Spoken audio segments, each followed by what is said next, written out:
Good morning students. Today's our topic is sulfonyl urea. मतलब आज हम क्या पढ़ेंगे, ओरल हाइपोग्लाइसेमिक एजेंट, जिसके अंदर हम सल्फोनाइल यूरिया का यूज़ में लेते हैं मेडिसिनल केमिस्ट्री के अकॉर्डिंग, उसको स्टडी करेंगे। तो सल्फोनाइल यूरिया में हमारे सिलेबस के अकॉर्डिंग हम यहाँ देखेंगे टॉल्बुटामाइड, जिसके अंदर हमारे पास में सिंथेटिस भी आ जाएगा। क्यों? क्योंकि सिलेबस के अकॉर्डिंग इसके ऊपर स्टार लगा हुआ है।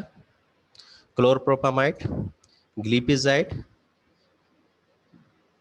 ग्लीबीमेपिराइड। तो ग्लीबीमेपिराइड हमें जो बोलते हैं, ये हम यहाँ पे सल्फोनाइल यूरिया के अकॉर्डिंग हम स्टडी करेंगे। तो यहाँ पे टलबुटामाइड जो हमारे पास है वो फर्स्ट जनरेशन ड्रग हो जाती है, और बाकी की, और ये क्लोरप्रोपामाइड ये भी फर्स्ट जनरेशन है, जबकि जबकि ग्लिपिजाइड्स और ग्लीमेपिराइड्स जो हमारे पास है, ये हमारे पास में सेकंड जनरेशन ड्रग होती है। तो यहाँ पे हमारे पास स्टार्ट करते हैं oral hypoglycaemic agent. Oral hypoglycaemic agent के अंदर भी हम स्टार्ट करते हैं सल्फोनाइल यूरिया। तो सबसे पहले हमारे पास आता है सल्फोनाइल यूरिया के अकॉर्डिंग हम स्टडी करते हैं तो उसका स्ट्रक्चर। तो उसके स्ट्रक्चर में जैसा कि हम इसके अंदर स्टडी कर रहे हैं, तो यहाँ पे हम क्या देख रहे हैं कि दो ग्रुप की हम बात कर रहे हैं। एक तो हम कह रहे हैं यहाँ पे सल्फोनाइल, और दूसरा हम कह रहे हैं यूरिया। तो दोनों के कॉम्बिनेशन से हमारे पास ये यहाँ पे बना होगा। तो यहाँ पे जैसे हमारे पास स्ट्रक्चर देख रहा है SOO, तो SO2 ग्रुप इसके अंदर आ रहा है अपने पास सल्फोनाइल ग्रुप के अकॉर्डिंग।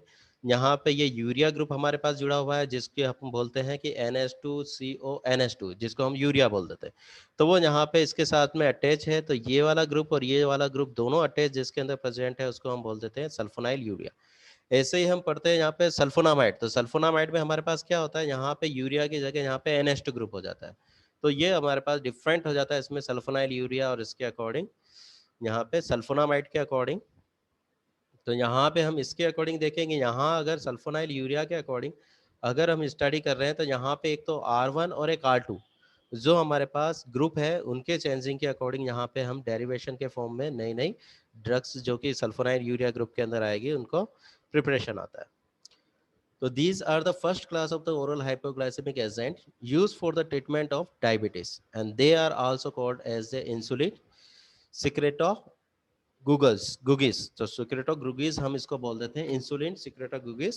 तो यहाँ पे हमारे पास क्या हो रहा है, ये एक फर्स्ट क्लास हमारे पास ओरल हाइपोग्लाइसेमिक एजेंट है, जिसको हम कहाँ यूज ले रहे हैं, डायबिटीज के ट्रीटमेंट में हम यूज में ले रहे हैं। ठीक है, इसके अकॉर्डिंग अगर मैकेनिज्म देखते हैं, तो यहाँ पे मैकेनिज्म के अकॉर्डिंग हमारे पास आता है, दिए bind to the sulfonylurea receptor present in the pancreas beta cells, and it lead to the closure of the ATP sensitive potassium block channels and depolarize the beta cells membranes, and this is open the voltage gate calcium channel and stimulate the beta cell to secrete the more insulin। तो overall हम क्या कह रहे हैं कि जो हमारे पास pancreas है, पेंक्रियास के अंदर हम कह रहे हैं आइसलैंड ऑफ लैगेरिन्स है, उसके अंदर हमारे पास जो एक सेल का टाइप है जिसको हम बोल रहे हैं बीटा सेल्स। वो बीटा सेल्स अपने आप में वर्किंग कैसे करती है, यहाँ पे जब ग्लूकोज की कंसिस्टेंसी अपनी ब्लड के अंदर बढ़ जाती है, तो जब बीटा सेल ग्लूकोज को अपने अंदर इंटैक्ट में करती है, तो उसकी वजह से एटीपी का फॉर्मेशन, जब ग्लूकोज अंदर आएगा तो एनर्जी फॉर्मेशन बीटा सेल के अंदर ज़्यादा हो जाता है, जिसकी वजह से हमारे पास क्या होता है, जो कैल्शियम चैनल है वो अपने पास में सेंसिटाइज होके वहाँ पे बंद हो जाता है। तो यहाँ पे डिपोलराइजेशन की वजह से हमारे पास क्या हो रहा है, कैल्शियम चैनल के बंद होने की वजह से, जो पोटेशियम चैनल के बंद होने की वजह से कैल्शियम चैनल ओपन हो जाता है। ठीक है, तो कैल्शियम पोटेशियम चैनल ब्लॉक हुआ, तो पोटेशियम का जो आउटगोइंग था वो हमारे पास बंद हो जाएगा, और कैल्शियम चैनल है उसका इनफ्लक्स बढ़ जाएगा। और कैल्शियम आयन का इनफ्लक्स बढ़ने की वजह से यहाँ पे जो हमारे पास है इंसुलिन, उसका सिक्रेशन यहाँ पे हो जाएगा, और वो ब्लड के अंदर जो ग्लूकोज है उसको वो मेंटेन कर लेगा। तो इसको हम यहाँ पे इस डायग्राम के अकॉर्डिंग समझते हैं। तो यहाँ पे हम इस डायग्राम के अकॉर्डिंग देखते हैं, ब्लड के अंदर जो हमारे अंदर डाइजेशन के अकॉर्डिंग या ग्लूकोनियोजेनेसिस के अकॉर्डिंग जब ग्लूकोज का फॉर्मेशन ज़्यादा हो गया, तो यहाँ पे ट्रांसफेरेज जो अपने पास GLUT2 है, जो अपने पास ट्रांसफेरेज के फॉर्म में हमारे पास वर्क कर रहा है, उसकी वजह से बीटा सेल के अंदर जब ये ब्लड वहाँ पे जाएगा, तो उसके अकॉर्डिंग ये ग्लूकोज का इंटैक्ट बीटा सेल के अंदर बढ़ेगा। बीटा सेल के अंदर जब ग्लूकोज का इंटेक बढ़ेगा, तो वहाँ पे हेक्सोकाइनेज की प्रेजेंट में हमारे पास ग्लूकोज 6 फास्फेट का फॉर्मेशन हो जाएगा। ग्लूकोज 6 फास्फेट जो हम जानते हैं, ये हमारे पास फर्दर किस काम में आता है, अपने पास एटीपी फॉर्मेशन के अकॉर्डिंग। तो ओवरऑल बायोकेमिस्ट्री के अकॉर्डिंग बीच में बहुत सारे स्टेप आ जाते हैं और वहाँ पे हमारे पास एनर्जी के अकॉर्डिंग एटीपी का फॉर्मेशन होता है। जैसे ही सेल के अंदर एनर्जी का फॉर्मेशन ज़्यादा होगा, तो पहले तो क्या था, यहाँ पे जो पोटेशियम चैनल है, ये जो हमारे पास यहाँ पे ये जो पोटेशियम चैनल है ये ओपन था। जैसे ही एटीपी होगा तो एटीपी इसको क्या करेगा, स्टिमुलेट करेगा, जिसकी वजह से क्या होगा, ये जो पोटेशियम चैनल है वो ब्लॉक हो जाएगा। पोटेशियम चैनल के ब्लॉक होने की वजह से अंदर से पोटेशियम बाहर नहीं जा पाएगा और अंदर पोटेशियम की कंसिस्टेंसी ज़्यादा हो जाएगी। अब यहाँ पे पोटेशियम चैनल ज़्यादा होने की वजह से अब इसके अंदर नेक्स्ट जेलम जो हम बोल रहे हैं कैल्शियम चैनल, जो हमारे पास कैल्शियम चैनल है वो ओपन होगा और कैल्शियम चैनल ओपन होने की वजह से ब्लड के अंदर से इन्फ्लक्स होकर हमारे पास कैल्शियम +2 आयन की कंसिस्टेंसी वहाँ पे बढ़ जाएगी। जब कैल्शियम चैनल की वहाँ पे बढ़ जाएगी तो डीपोलराइजेशन कंसेप्ट वहाँ पे जनरेट होगा और जिसकी वजह से हमारे पास क्या होगा, जो इंसुलिन का फॉर्मेशन इसके अंदर है, जो मोटिवेट फॉर्म में इसके अंदर है इंसुलिन, वो हमारे पास सिक्रीट हो जाएगा। तो ये हमारे पास जनरल बॉडी का फंक्शनिंग है, जिसकी वजह से बॉडी इंसुलिन सिक्रीट करके बॉडी के अंदर ग्लूकोज की कंसिस्टेंसी को बैलेंस करती है। अब यही कंसिस्टेंसी को हमें बैलेंस करना है किस कंडीशन में, जबकि हमारे अंदर ये बैलेंस बिगड़ चुका है। ठीक है, इंसुलिन हमारे बॉडी के अंदर ब्लड स्ट्रीम के अंदर नहीं आ रहा है और उस कंडीशन में हमें ग्लूकोज को मेंटेन करना है। तो उस कंडीशन में हम सल्फोनाइल यूरिया हम यूज करते हैं। जो सल्फोनाइल यूरिया ड्रग है वो पोटेशियम चैनल के ऊपर जो सल्फोनाइल यूरिया रिसेप्टर है, तो जैसा काम हो रहा है उसी के अकॉर्डिंग हमने उसका नाम रख दिया सल्फोनाइल यूरिया रिसेप्टर। तो सल्फोनाइल यूरिया हमारे पास जो ड्रग हमने लिया है वो कहाँ पे बाइंड होगी, सल्फोनाइल यूरिया रिसेप्टर के अकॉर्डिंग। जो वर्क कौन कर रहा था अभी तक, एटीपी कर रहा था। अब एटीपी वो वर्क नहीं कर रहा है। अब यहाँ पे हम क्या किससे वर्क करा रहे हैं, सल्फोनाइल यूरिया जो ड्रग है वो अपने पास सल्फोनाइल यूरिया रिसेप्टर से बाइंड हो रही है और सल्फोनाइल यूरिया रिसेप्टर से बाइंड होके वो ड्रग अपने आप में वहां पे जो पोटेशियम चैनल है उसको ब्लॉक कर रही है। तो सल्फोनाइल यूरिया ड्रग जहाँ पे यहाँ पे सल्फोनाइल यूरिया रिसेप्टर पे बाइंड हुई, उसकी वजह से हमारे पास में क्या हो रहा है, पोटेशियम का इन्फ्लक्स हमारे अंदर, जो पोटेशियम अंदर है वो बाहर नहीं निकल पा रहा है, पोटेशियम K+ आयन जो हमारे पास है, और उसकी वजह से वापस कैल्शियम +2 आयन की हमारे अंदर बढ़ेगा और इंसुलिन हमारे पास सिक्रीट होगा। इसका मतलब अगर हम सल्फोनाइल यूरिया ड्रग दे रहे हैं तो वो भी किसके ऊपर डिपेंड हो रहा है, हमारे पास बीटा सेल के ऊपर। ठीक है, अगर मान लो सेल के अंदर किसी तरीके से बीटा सेल ही डिस्ट्रॉय हो जाए तो फिर वहां पे सल्फोनाइल यूरिया ड्रग देने का कोई मतलब नहीं है। क्यों, क्योंकि सल्फोनाइल यूरिया जब होगा तभी तो हमारे पास यहाँ पे अगर बीटा सेल होगी तभी तो सल्फोनाइल यूरिया उसके अकॉर्डिंग इंसुलिन को सिक्रीट करा पाएगा। अगर बीटा सेल ही नहीं है तो इंसुलिन कहाँ से सिक्रीट होगा। इसलिए यहाँ पे जो सल्फोनाइल यूरिया है वो किसके ऊपर डिपेंड है, बीटा सेल के ऊपर डिपेंडेबल है, उसी के अकॉर्डिंग वो अपने आप में इंसुलिन का सिक्रेशन करा पा रहे हैं। इसके अकॉर्डिंग हम देखते हैं तो सल्फोनाइल यूरिया हमारे पास कहाँ वर्क कर रही है, सल्फोनाइल यूरिया हमारे पास insulin release from the beta cell. तो यहाँ पे फर्स्ट वर्क हमारे पास अगर कोलोजी के अकॉर्डिंग स्टडी करते हैं तो यहाँ पे कोलोजी के अकॉर्डिंग क्या हो गया, इंसुलिन का रिलीज बीटा सेल से बढ़ गया, जिसकी वजह से हाइपोग्लाइसेमिया हो गया। तो हाइपोग्लाइसेमिया हम तो यूज कर लेते हैं हाइपरग्लाइसेमिया कंडीशन को कंट्रोल करने के लिए, मगर यहाँ पे क्या हो गया, हाइपोग्लाइसेमिया हो गया। तो हाइपोग्लाइसेमिया कंडीशन जब जनरेट होगी जबकि हम सल्फोनाइल यूरिया ड्रग को लॉन्ग टाइम तक हम उसको लेंगे। तो लॉन्ग टाइम तक अगर हम सल्फोनाइल यूरिया ड्रग को ले रहे हैं या ओवरडोज फॉर्म में यूज कर रहे हैं तो हाइपोग्लाइसेमिया कंडीशन जनरेट हो जाएगी। सेकेंड फार्माकोलॉजिकल एक्शन इसके अंदर लिखता है हिपैटिक ग्लूकोज प्रोडक्शन। इसकी वजह से क्या होगा, हमारे पास हिपैटिक जो है ग्लूकोज का प्रोडक्शन जो हमारे पास है वो कम हो जाएगा। जो ग्लूकोनियोजेनेसिस के अकॉर्डिंग जनरेट होना था वो इफेक्ट हमारे पास डाउन हो जाएगा। थर्ड केस में हम देख रहे हैं तो इंसुलिन सेंसिटिविटी जो हमारी बॉडी के अंदर वो बढ़ जाएगी। तो ओवरऑल फार्माकोलॉजिकल 3 एक्शन हमको देखने को मिलते हैं। पहला तो बीटा सेल से इंसुलिन का रिलीज बढ़ जाना है, तीसरा हम कह रहे हैं हिपैटिक ग्लूकोज प्रोडक्शन हमारे पास डिक्रीज हो जाएगा और इंसुलिन सेंसिटिविटी हमारी बॉडी के अंदर बढ़ जाएगी। साइड इफेक्ट के अकॉर्डिंग हम देखें तो सबसे पहला साइड इफेक्ट हमारे पास आता है हाइपोग्लाइसेमिया। हाइपोग्लाइसेमिया कंडीशन कब जनरेट होगी, जबकि हम लॉन्ग टाइम तक इसको सल्फोनाइल यूरिया ड्रग को हम यूज ले रहे हैं। तो इसके अंदर हम कह रहे हैं थर्ड जनरेशन जो सेकंड जनरेशन वाली जो ड्रग है, ठीक है, उसकी वजह से हमारे पास जनरेट होगी। और फर्स्ट जनरेशन में हम कह रहे हैं तो प्रोपामाइड ड्रग है, वो भी हमारे पास में लॉन्ग एक्शन की वजह से यहाँ पे हाइपोग्लाइसेमिया जनरेशन कर सकती है। टोलबुटामाइड को हम यहीं कंसीडर कर रहे हैं क्योंकि उसका एक्शन इतना ज़्यादा नहीं होता है। इसके साथ साथ ही क्या होगा, हमारे पास में वेट गेन हमारे पास बढ़ जाएगा। वेट गेन बढ़ने के साथ साथ यहाँ पे क्या हो रहा है, सेकंड केस के अकॉर्डिंग हम कह रहे हैं यहाँ पे एलर्जिक रिएक्शन हो जाएगी। तो इसकी वजह से स्किन के ऊपर रशेज जनरेट हो जाएंगे। तो स्किन के ऊपर जो एलर्जिक रिएक्शन है वो रिएक्शन जस्ट वैसी है जैसा कि हम सल्फोनामाइड के अकॉर्डिंग हम देखते हैं। तो सल्फोनामाइड और सल्फोनाइल यूरिया के अकॉर्डिंग जो एलर्जिक रिएक्शन है वो सेम होगी। उसके बाद में जो जनरल हमारे पास साइड इफेक्ट दिखते हैं, नोजिया, वॉमिटिंग, गैस्ट्रिक अपसेट, ठीक है, फ्लैटुलेंस हमारे पास हो गया, कॉन्स्टिपेशन, डायरिया हमारे पास हो गया।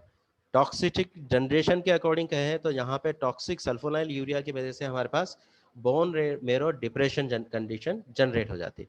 तो ओवरऑल ये हमने क्या देखा कि किस तरीके से सल्फोनाइल यूरिया हमारी बॉडी के अंदर जाती है और किस तरीके से इंसुलिन का सिक्रेशन होता है, और उसका सिक्रेशन किसके लिए है कि बीटा सेल होना जरूरी है। तो यहाँ पे हमने देखा। अब इसके बाद हम देखते हैं फर्स्ट जनरेशन में हम देखते हैं सल्फोनाइल यूरिया के अंदर हमारे पास आता है क्लोरप्रोपामाइड, टोलबुटामाइड और एसिटोहेक्सामाइड। सेकंड जनरेशन के अंदर हम देखते हैं ग्लीबेनक्लेमाइड्स, ग्लिपिजाइड, ग्लाइबुराइड्स हमारे पास हो गया। थर्ड जनरेशन के अंदर हमारे पास आता है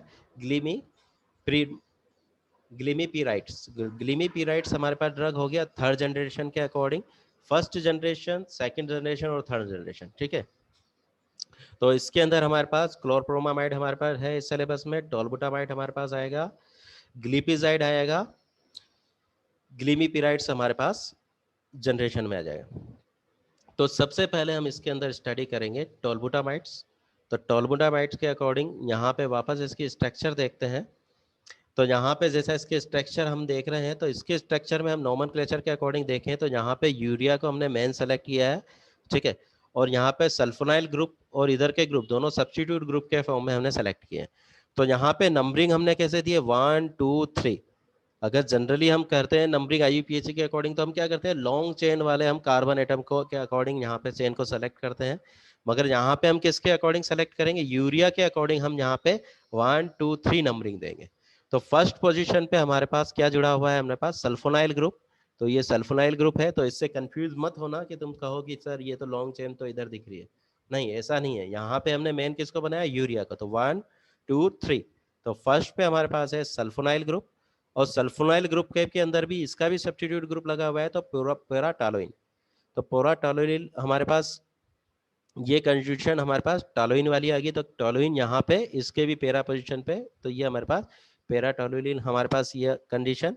सल्फोनाइल यूरिया अब उसके अकॉर्डिंग नंबरिंग पे जाते हैं 1 2 3। तो थर्ड पोजीशन पे हमें दिख रहा है 1 2 3 4 ब्यूटाइल ग्रुप। तो ये ब्यूटाइल ग्रुप, तो 3 ब्यूटाइल यूरिया। तो इस तरीके से हम यहाँ पे टोलबुटामाइड का नोमेनक्लेचर कर सकते हैं। इसके बाद में it is the least potent and the short acting sulfonyl urea. It is safely used for the treatment of the type 2 diabetes in elderly patient and those prone to the hypoglycemia। तो यहाँ पे हमारे पास ये drug हम किसके लिए use कर रहे हैं, एडल्टली मतलब टाइप 2 डायबिटीज। तो टाइप 1 डायबिटीज हमने पहली क्लास में पढ़ा था। तो टाइप 1 हमारे पास क्या था, जो जीन डिसऑर्डर की वजह से यहाँ पे इंसुलिन का फॉर्मेशन ही नहीं हो पा रहा था। टाइप 2 हम क्या कह रहे हैं, जहाँ पे इंसुलिन है मगर उसकी वजह से किसी तरीके से रेजिस्टेंस उसके अंदर जनरेट हो गया है, ठीक है। तो उस कंडीशन में, जबकि ये अपने पास कब होगा, उम्र के बढ़ने के साथ साथ, ठीक है, जब हमारी मेटाबॉलिक डिसऑर्डर हमारे पास अंदर जनरेट हो जाएगा, तो उसके लिए हम इसको यूज ले रहे हैं। इसका एक्शन शॉर्ट एक्शन है। अब नेक्स्ट आता है इसका सिंथेसिस के अकॉर्डिंग अगर हम देखें सल्फोनाइल यूरिया, तो सल्फोनाइल यूरिया कहाँ से बन रहा है, पैराटोलुइल सल्फोनामाइड। तो पैराटोलुइल सल्फोनामाइड, तो ये हमारे पास सल्फोनामाइड हमारे पास है। सल्फोनामाइड ड्रग के अंदर हम इस ग्रुप को स्टडी करते हैं। तो सल्फोनामाइड हमारे पास है पैराटोलुइल कंडीशन। जब इसकी हम रिएक्शन करा रहे हैं एथाइल क्लोरोफॉर्मेट, तो एथाइल क्लोरोफॉर्मेट, तो एथाइल ये ग्रुप, क्लोरो ये, और ये हमारे पास फॉर्मिक एसिड वाला ग्रुप। तो इसने क्या बना दिया, हमने जो एस्टर बनाते हैं, तो यहाँ पे फॉर्मेट। तो यहाँ पे एथाइल क्लोरोफॉर्मेट के फॉर्म में यहाँ स्ट्रक्चर के अकॉर्डिंग रिएक्शन हो रही है, और इस रिएक्शन में यहाँ पे HCl का निकल जाएगा, और HCl की वजह से यहाँ पे ये ग्रुप यहाँ पे जुड़ जाएगा। उसके बाद नेक्स्ट अपन इसको रिएक्शन कराते हैं ब्यूटाइल एमीन। ब्यूटाइल एमीन हमारे पास रिएक्ट करेगा, और यहाँ पे हमने पास जो ईथर ग्रुप है C2H5OH निकल जाएगा अपने पास, और इस तरीके से यहाँ पे टोलबुटामाइड का फॉर्मेशन यहाँ पे हो जाएगा। तो इस तरीके से हम पैराटोलुइल सल्फोनामाइड्स की जब रिएक्शन एथाइल क्लोरोफॉर्मेट से कराएंगे तो यहाँ पे हमको टोलबुटामाइड मिल जाएगा, जो कि हमारे पास बीच में हम क्या करें, ब्यूटाइल एमीन से रिएक्शन कर रहा है, जब इन दोनों की रिएक्शन से।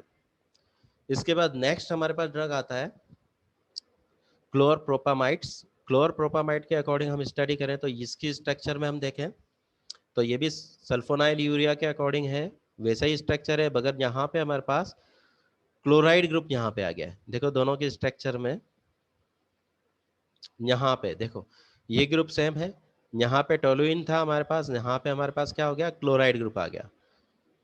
तो क्लोरप्रोपामाइड के अंदर यहाँ पे हमारे पास क्लोराइड ग्रुप जनरेट हो गया। इसकी वजह से हम यहाँ पे कह रहे हैं कि इसका जो एक्शन है, जो ड्यूरेशन ऑफ एक्शन है, वो ड्यूरेशन ऑफ एक्शन इसका टोलबुटामाइड के अकॉर्डिंग थोड़ा ज़्यादा हो जाएगा। तो यहाँ पे हम इसको भी इसी के अकॉर्डिंग नाम देखें तो वहाँ पे हमारा ब्यूटाइल था, अब यहाँ पे हमारे पास प्रोपाइल ग्रुप है। ठीक है, तो यहाँ पे एक तो क्लोराइड ग्रुप और यहाँ पे हमारे पास प्रोपाइल ग्रुप हो गया, 1 2 3। वहाँ पे कितना था, 1 2 3 4। ठीक है, तो ये दोनों ग्रुप अपने आप में एक्शन को इसको बढ़ा देते हैं। तो यहाँ पे इसका नाम देखें तो वापस उसी के अकॉर्डिंग हम देखें तो वापस 1 2 3। तो फर्स्ट के according sulfonyl group, sulfonyl group के अकॉर्डिंग पैराक्लोरोफिनाइल, पैराक्लोरोफिनाइल। तो ये अपने पास C6H5 जिसको हम क्या बोल देते हैं, फिनाइल ग्रुप के अकॉर्डिंग बोल देते हैं। तो ये फिनाइल ग्रुप से सब्स्टिट्यूशन क्लोराइड का। 3 प्रोपाइल यूरिया। तो इस तरीके से हमने यहाँ पे कहाँ गया, क्लोरप्रोपामाइड की स्ट्रक्चर को देखा। अब क्लोरप्रोपामाइड के अंदर देख रहे हैं तो हम देखें more resistant to the metabolism than the tolbutamide, so it है longer duration of action.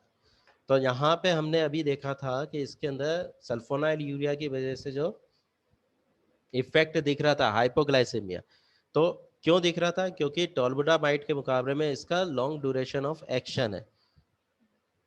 Use as a oral hypoglycaemic agent for the treatment of the type 2 diabetes.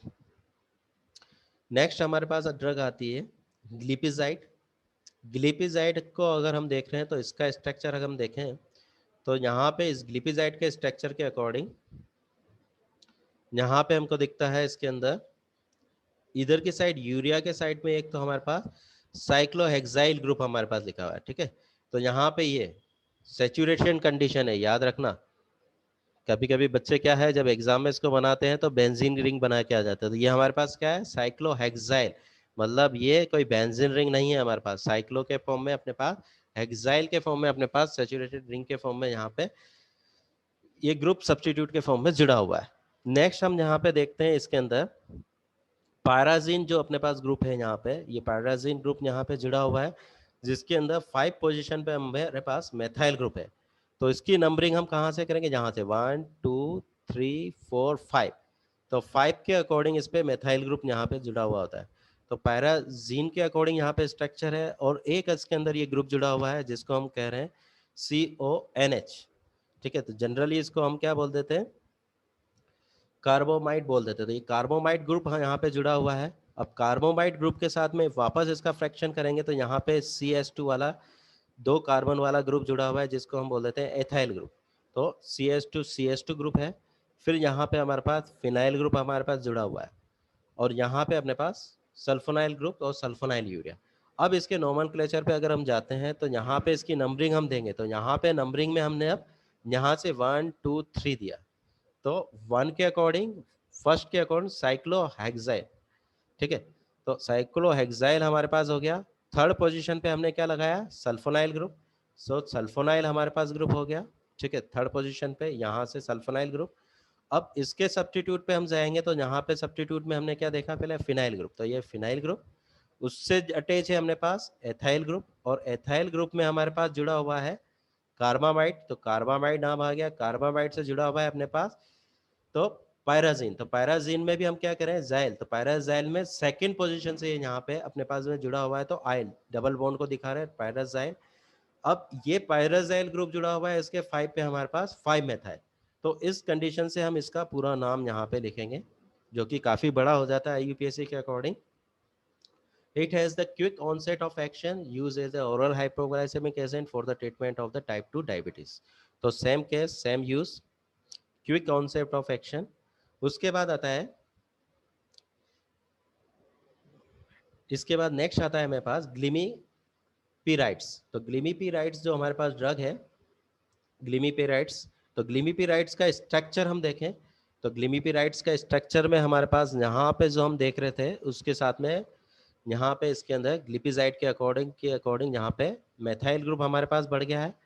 यहाँ जो हम ग्रुप देख रहे थे यहाँ पे अपने पास यहाँ पे पायरिजीन थी, तो पायरिजीन के अकॉर्डिंग, तो पायरिजीन ग्रुप ना होके यहाँ पे ये 6 मेंबर रिंग है। अब यहाँ पे हमारे पास 5 मेंबर रिंग होगी और एक नाइट्रोजन कम हो गया है, ठीक है। और यहाँ पे मेथाइल ग्रुप हमारे पास डबल फॉर्म में आ गए हैं, तो इसका ये IUPAC नेम हो जाता है लंबा चौड़ा। It is the long acting potent sulfonylurea use as the oral hypoglycaemic agent for the treatment of the type 2 diabetes. तो ये भी हमारे पास टाइप 2 डायबिटीज के अकॉर्डिंग हमारे पास कंप्लीट होता है। तो इस तरीके से हमने यहाँ पे ओवरऑल सल्फोनाइल यूरिया जो ड्रग है उसको हमने यहाँ पे स्टडी कर लिया है। Thank you.